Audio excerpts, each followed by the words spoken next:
Good morning, everybody. I'm John Self. Welcome to Career Live on YouTube and LinkedIn. Today we have a presentation for you, and we're going to talk about something that is extremely important.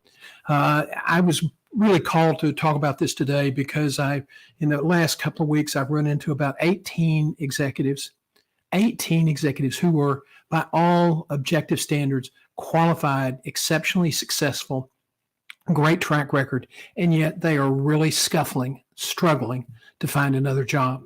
Most of them are in their early to mid 50s, and they did not have a robust job network, and so they're having to rely with online applications. And that is something we need to try to work around. And today we're going to focus on that. I'm John Self, a former global executive recruiter. I spent 27 years in executive search. I worked across the U.S. and in 6 countries on 4 climates. Boy, that's in the news today, isn't it? We do this every Thursday morning at 7:30 here on LinkedIn. We keep experimenting with our times, but this is a set time for LinkedIn. YouTube is simulcasting with us today, so we're glad the YouTube people are joining us. Today, we're going to talk about the consequences of not networking. Yes, I'm guilty. I have talked about that many times in the past, but today I want to go back and focus on it again. It is so absolutely important. And when you're in the middle of a job search, one of the hardest things to get a candidate to do, if they don't have a robust network, or if their network has drifted away or has retired, in some cases that happens. If you have a network that's heavily weighted with people who are your senior, you will reach a point in your career where your network will be gone just at the time you need it the most. And so, we want to talk about the networking strategies today. It's really disheartening to see people who are so capable. And I saw it throughout my executive search career too. So this is something this is not a one-time Johnny kind of deal. I believe in this so much. But it's so hard to get somebody who's really desperate to find a job. And then, then after you get rejected and you get to the end of the line and they pick somebody else for a myriad of reasons, and they're not all good ones, and you get discouraged, it's so difficult to put yourself back on the telephone, back in trying to make connections with people. Now, networking is a long game. I know that. But it is also a short game, in that sometimes in conversations, you can really find actionable business intelligence. The problem is today in LinkedIn, which was one of its strengths early on, was a peer-to-peer networking resource. Today, it's nothing more than just a big research book. if you need to post, you need to be visible, you need to use video on LinkedIn to catch people's attention.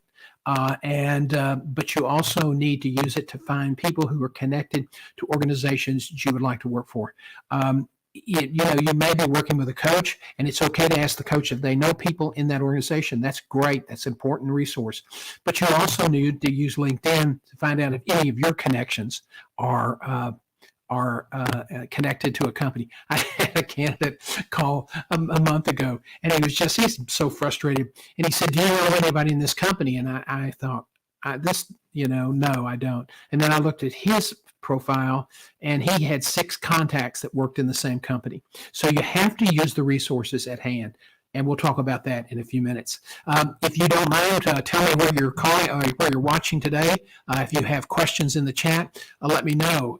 Dr. Forbes, it's good to see you. We have another LinkedIn user online from Ohio. We're glad to have you. We've got people joining us from YouTube as well.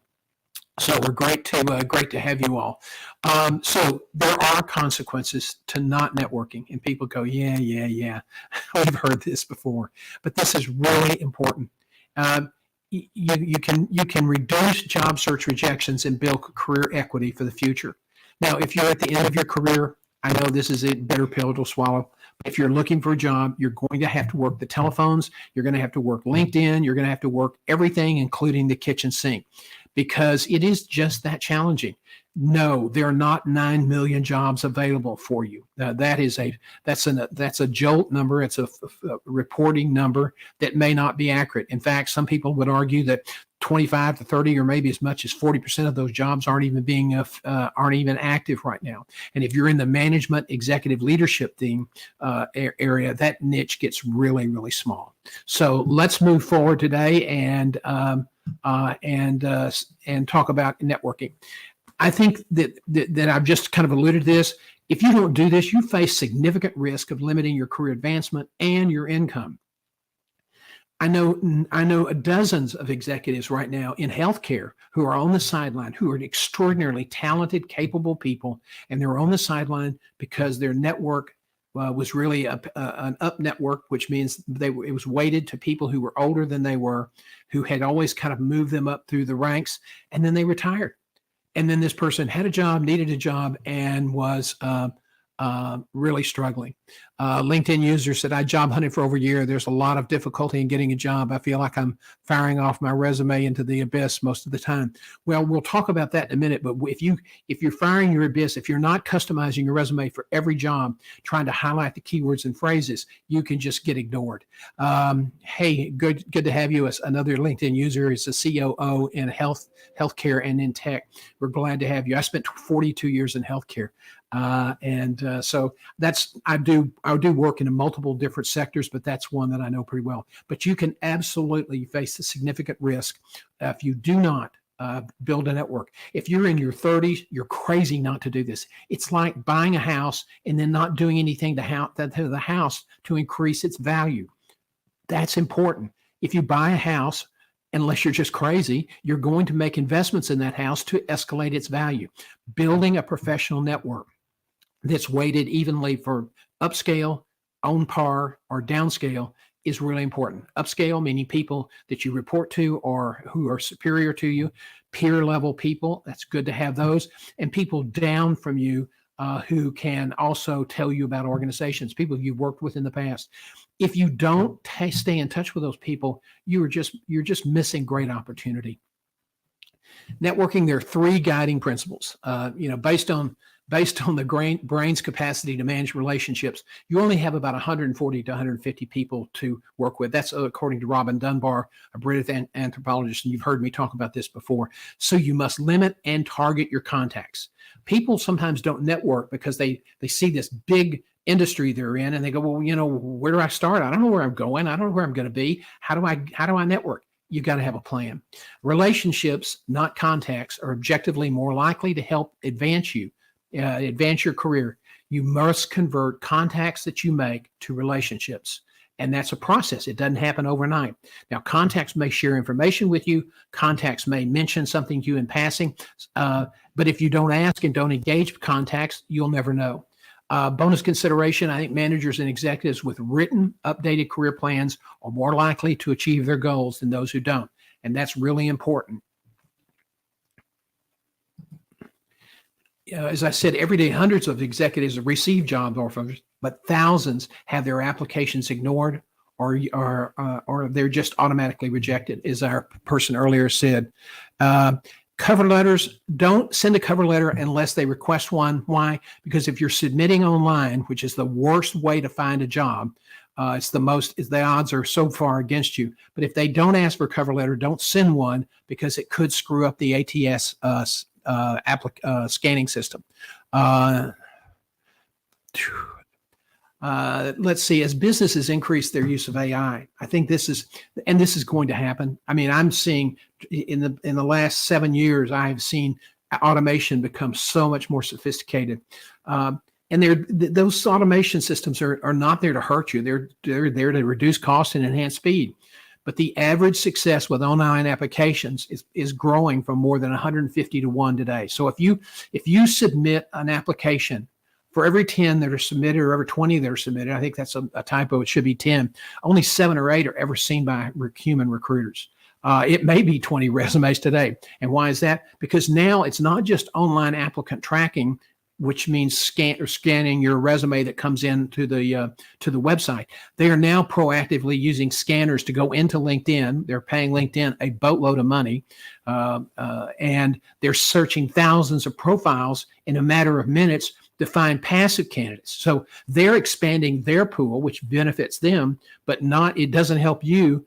If you've got to get a lead on a position and you post and there's not many applicants, and then suddenly there may be 150 or 200, that may be because the company did a scan of profiles, and those are people that have been added to the process. Yes, I agree. That is shocking. And when I first ran into that statistic, I'd been running into applicants as an executive recruiter who said, I'm just so tired of submitting resumes, and it's like they go to the black hole. But most of the people don't really spend as much time on the resume as you have to under this new system. And you have to customize every aspect of your resume. You don't tear it apart completely, but you do insert all the keywords and phrases from the job summary and use it every place you can legitimately use it in your resume. That's really important. Should we write out more information about prior positions in our profiles? Your profile at the top of the resume, and this is another good question. The profile at the top of the resume really should be a summary that speaks specifically to that job summary that you're applying for. So if you go online, you see, I like that job, I'm really good for that, and they're asking for X, Y, and Z, and you've done X, Y, and Z, those are the things you really want to emphasize using the words and phrases they've used in the job summary.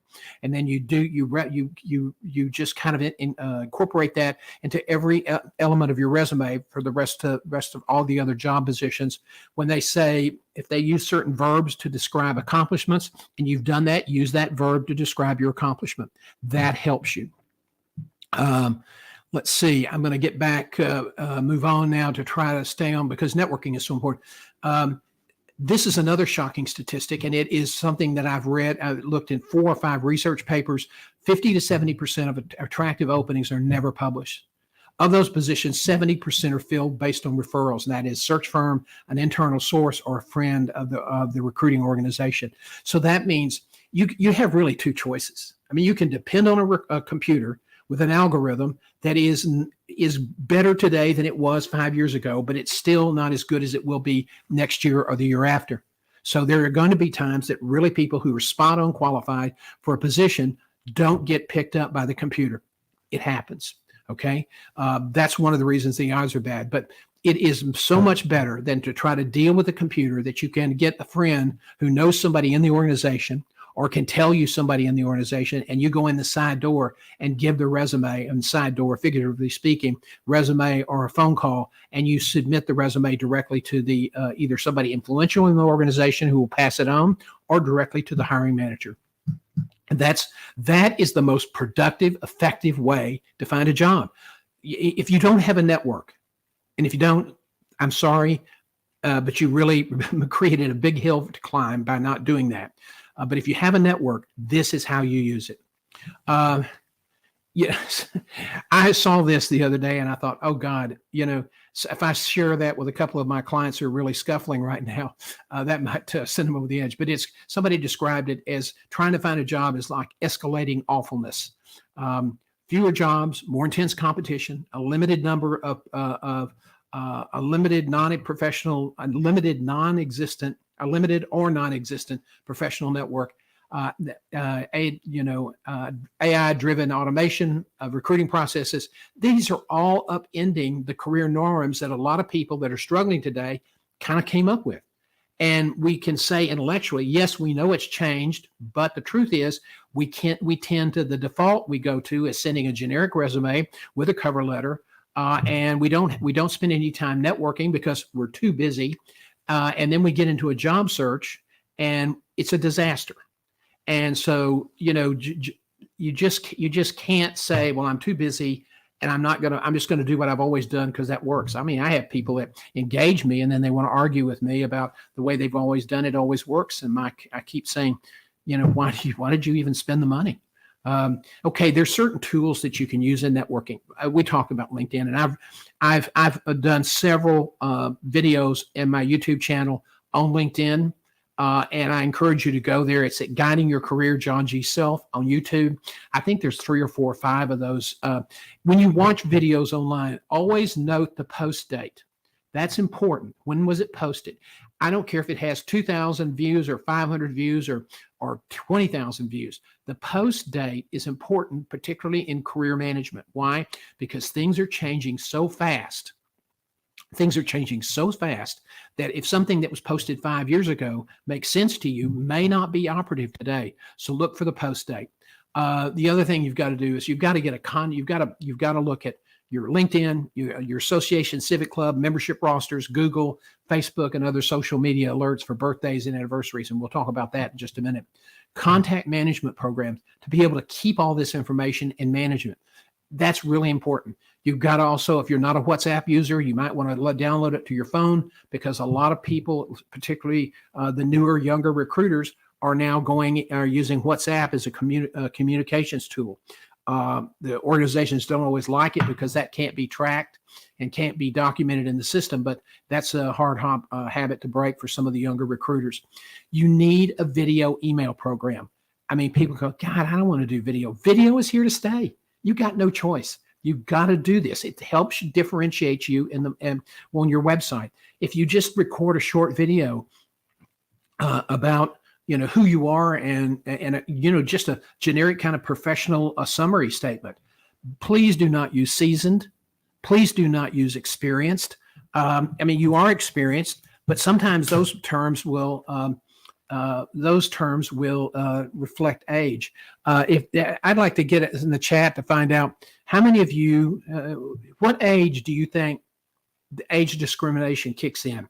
What age does age discrimination begin kicking in according to the research? It'll be interesting to see what people think. Is it 60? Is it 55? Is it 50? Is it lower? So tell me what you think officially the age for when age discrimination starts to become an issue. But you don't want to say seasoned. If you've got a lot of experience, you say something like, a master's prepared executive with a consistent leader, achieving success in challenging operating environments. I had some people that worked for CHS, which was a very, very challenging environment. I mean, if you didn't make your numbers, you were toast, and consistently did well. But he didn't think it was that important. And that's extraordinarily important. So you don't say your age, don't limit your age or refer to your age. Don't use the word seasoned. Talk about how you are a master's prepared executive who consistently achieves success in challenging operating environments, because that's what people have.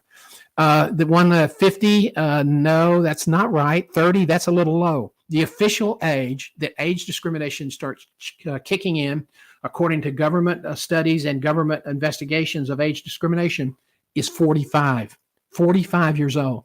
And that's a shocking number, but I've seen it. I've heard this. I've heard the war stories that age 45. So you really need to start thinking about managing your career, because when you pass, you're not even in your prime at 45. Most people achieve their executive peak if they're striving for a top level position. They usually don't hit those jobs, the real big ones, the top end of the C-suite, until early 50s to mid 50s. Okay, and CEOs, there's certainly exceptions, but the average CEO for a big health system is, in the 52 to 62 range. So that's the peak there. But so you have to manage your career for age discrimination, and you cannot hope to achieve a top position in the country without having a network to support you. You have to have the tools to do that. LinkedIn, contact managers, video email. Why video email? It differentiates yourself. Number two, if you're responding to someone on LinkedIn or other DM, those emails are much more likely, like 70% more likely, to be opened. If you include the proper management, hey, this is a malware-free thing. We use SendSpark, which is part of it's not part of, but it's a Google certified platform, and it's Google uses a Google extension for their site. So it's a very safe, reliable site, good price. There are others out there that are also very good. BombBomb is one I've used in the past.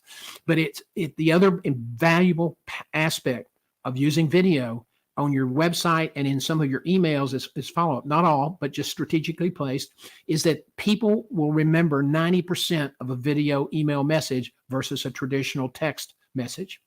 You need to come up with a digital business contact collecting tool. There's some programs now where you just tap your cell phone with somebody else's cell phone if they've got the program, and it immediately exchanges an electronic business card. I use a program called Brain Toss, where if I'm talking to somebody after they leave, I say, had a conversation with this person about this, and this at this date, and it's a quick recorded note about the contact, and it sends an email to me, so I'm not going to lose it in a suit pocket that goes to the dry cleaners. So those are important things, tools to have. You cannot do networking without having the proper tools. Now, people struggle with networking because everybody assumes that you know how to do it. It's like you get to high school and you start getting interested in boys or girls, and everybody just assumes you'll figure it out. And then you're trying to figure out who you're going to pick for a mate in life, and everybody just assumes it'll all work out. The certain attractions and things work out or they don't. So we don't really talk about that too much. Put your contact at the center of the process. If you're going to do this, and you need to do it, put the contact at the center of the process. Make it all about helping your contact. And I always try, I don't always do this, but I try with new people. I always try to say, is there anything else I can do for you before we finish the call? The other thing you have to do is authenticity. Okay. If you're not authentic, it's going to come across. And if you do this enough, if you have off days, you're going to come across as inauthentic. And that's just going to happen. You have to just be very vigilant. You have to be consistent. You have to be consistent. You can't, if you're going to send birthday notes to people in your contacts that you make to help you best, you got to do it all the time with everybody consistently.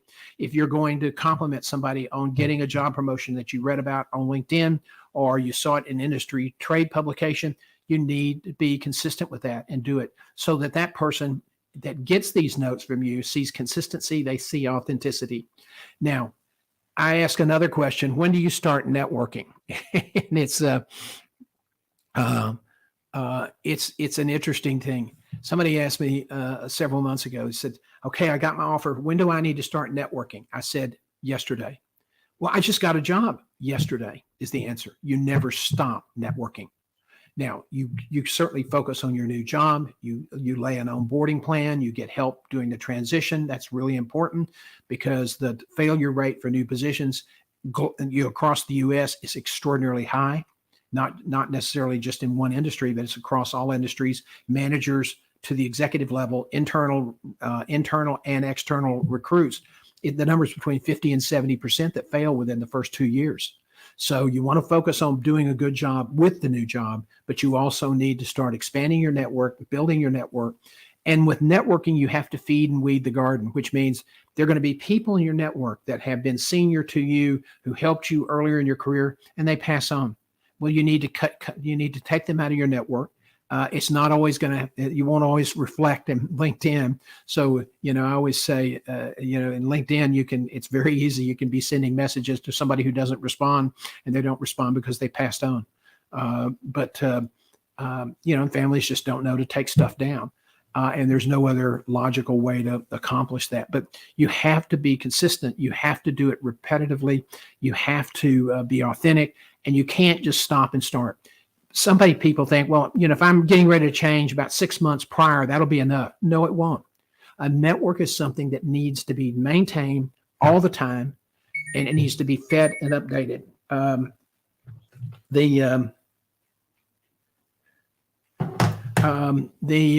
So I would say that you really have to pay attention to the networking. You have to work the telephones. Some people don't like doing it, and I know that. And so, but you can't, just because you don't like doing it, it's not a reason not to do it anymore. Okay, you really. So people say, well, who do I need to network with? Well, the first thing that you're going to focus on is your career plan. So if you lose your current job, or you're getting ready to look for that next job up, there are probably places in the country that you don't want to go and will not go under any circumstance. Usually the most common is Los Angeles, any place in California, New York City, sometimes I hear Miami, never Cleveland, places like that, the sort of the things you would expect to hear. Okay, great. Carve those out. If you're not going to go there, don't waste your time trying to develop contacts there. Okay, you get the point. So when you've got a plan, say, okay, you sit down with your family. Okay, the next move up, I want to move to be a CEO. So where would I like to do this? What part of the country would we like to live in? What kinds of businesses? What kinds of healthcare business? What kind of manufacturing company? Where do I want to lead next? And you start targeting those people. You do your homework, just like a business does when they're doing their business plan. They do their homework on market segments and on competitive position and opportunities for success. You do the same thing with your career plan. You have to be there. Now, I've seen a whole host of articles that said, well, the career plan, you just don't get yourself tied down with a career plan. If there's any stupider advice out there, I don't know what it is.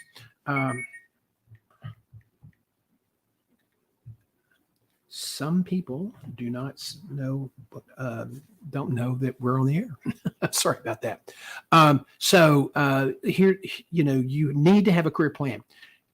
Okay. It needs to be a long-range plan, but it also needs to be revised. And you're looking 2, 3, 5 years out. That's where you're really focusing on a plan. Is your ultimate goal to be a system CEO or to be a Fortune 200 CEO? Great. That's the top of your plan. That may take you 10 years to get there. Don't be short-sighted and say, well, I'm not going to really worry about that. That's where I want to go, but I'm not going to write it down. You're making a huge mistake. And the people who tell you not to do that are absolutely lunatics, because the numbers are there. If you know where you're going and you want to get there, you have a better chance of achieving that goal if you write it down. Now, it's going to change. The steps that you get there may dramatically change. Your 2, 3, 5 year strategies may change. Great. Business strategies change all the time. So,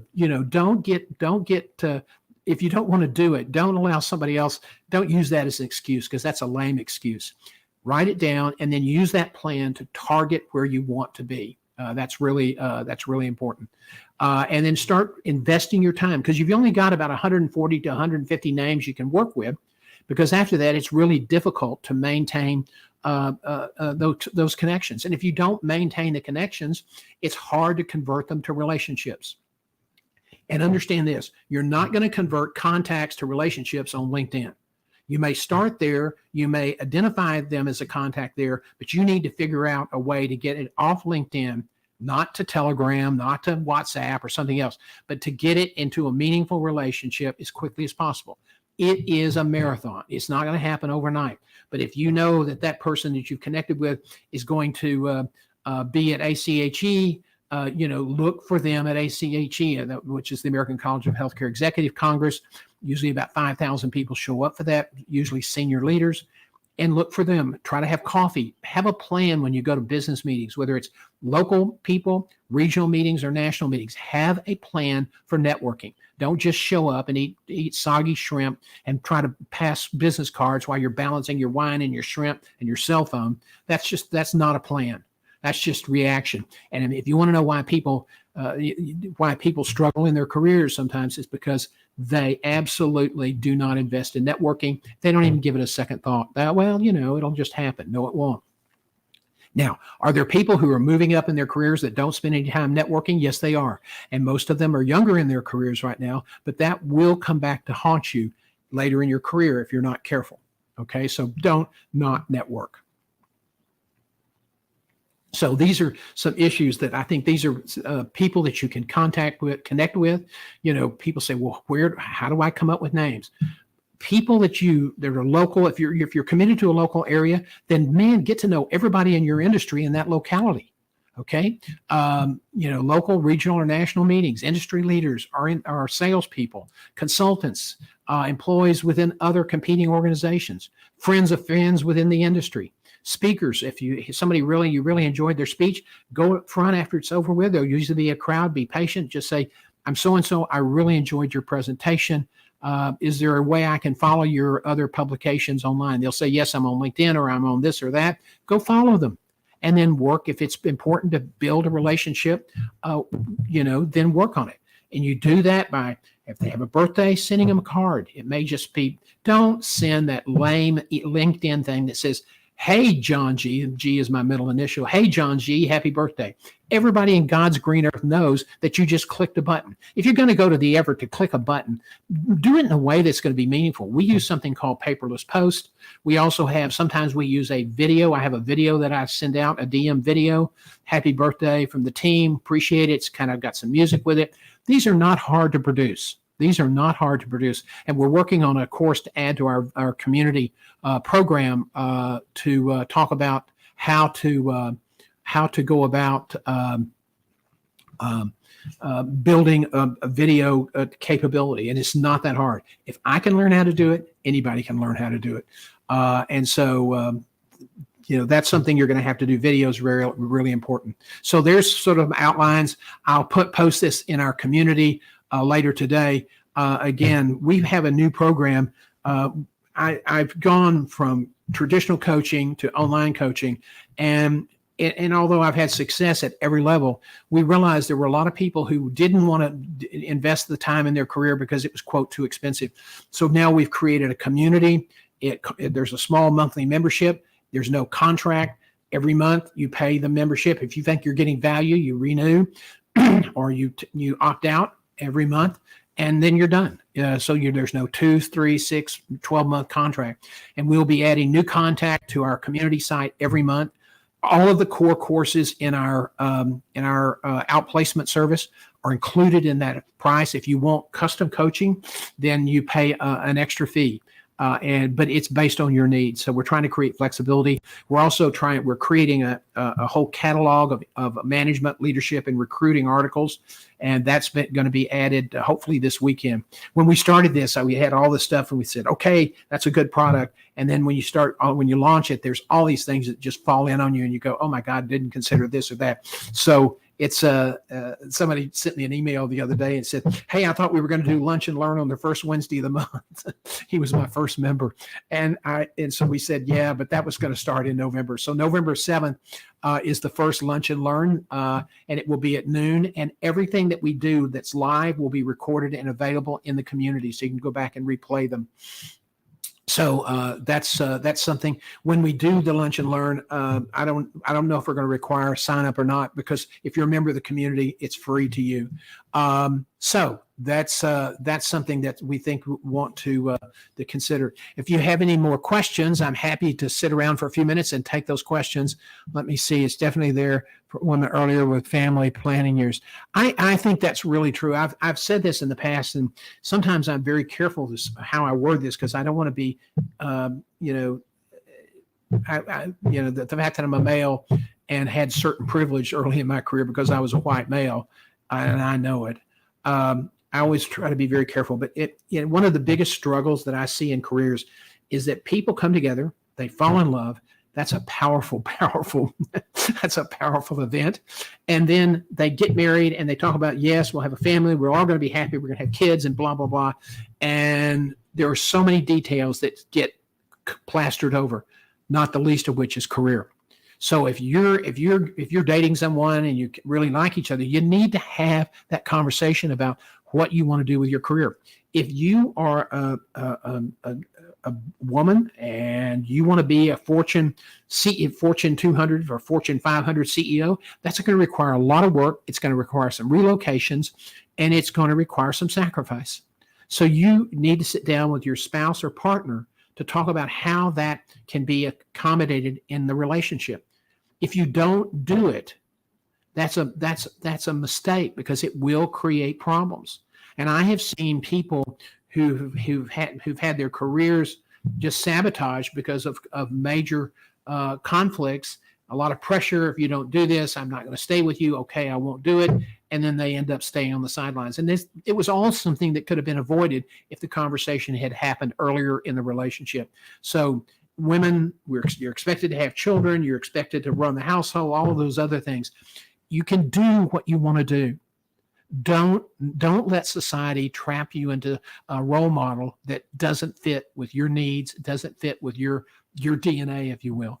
Do what you want to do, but figure out how you can, figure out what you want to do, both professionally and personally, both as a career person and as a woman.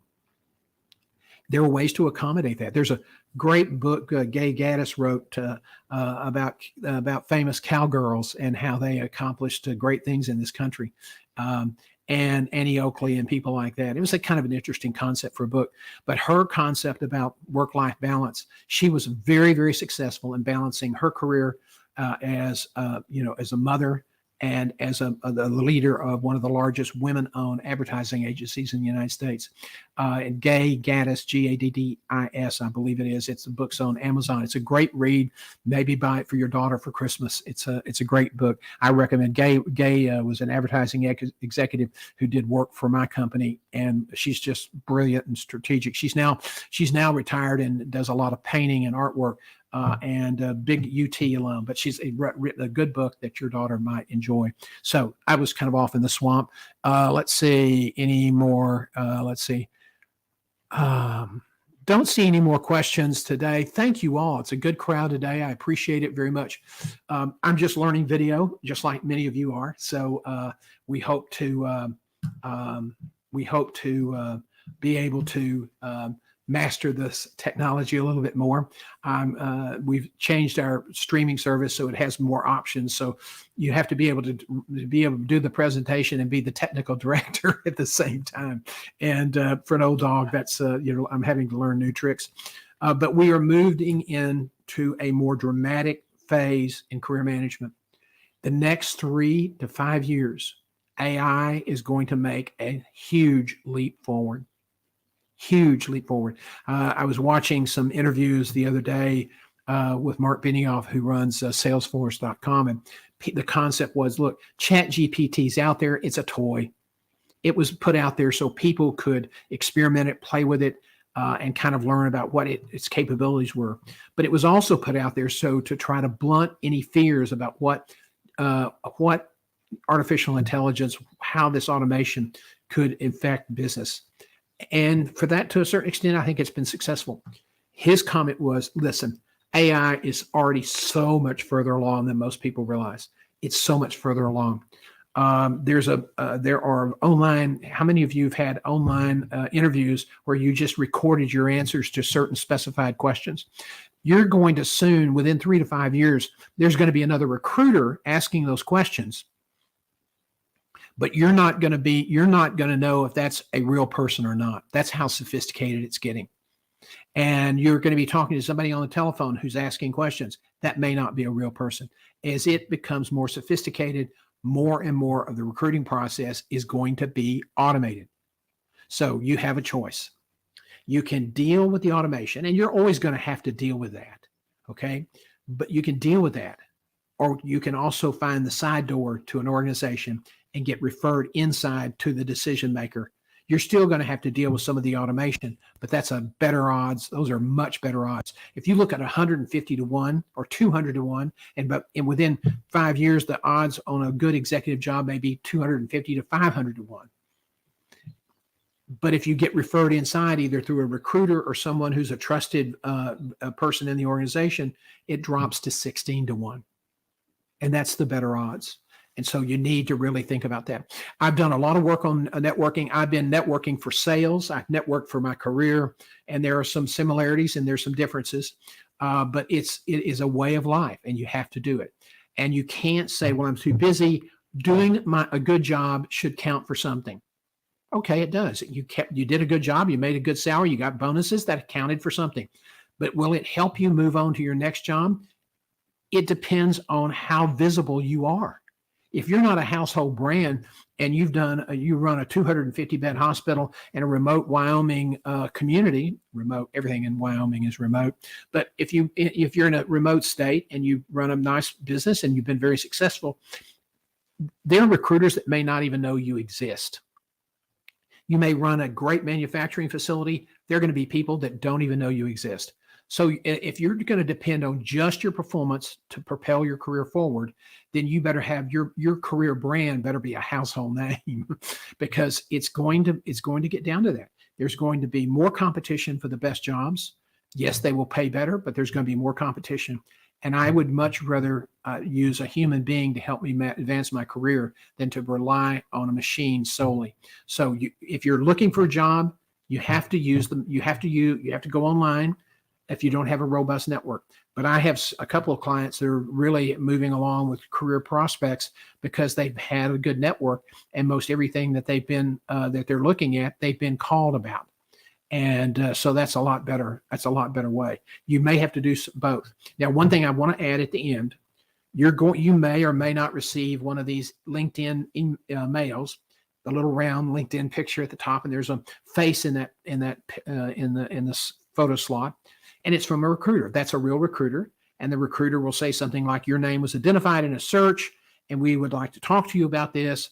And here's a little bit about it. And if you have any interest, submit your resume to this link." That is automatic scanning that surfaced your name. That's what happened there. That's great. You got to this. You've been invited to the dance hall. If you don't customize that resume before you submit it, because it's still going to go through automated screening. The only way it doesn't go through automated screening is if you hand it directly to the decision maker.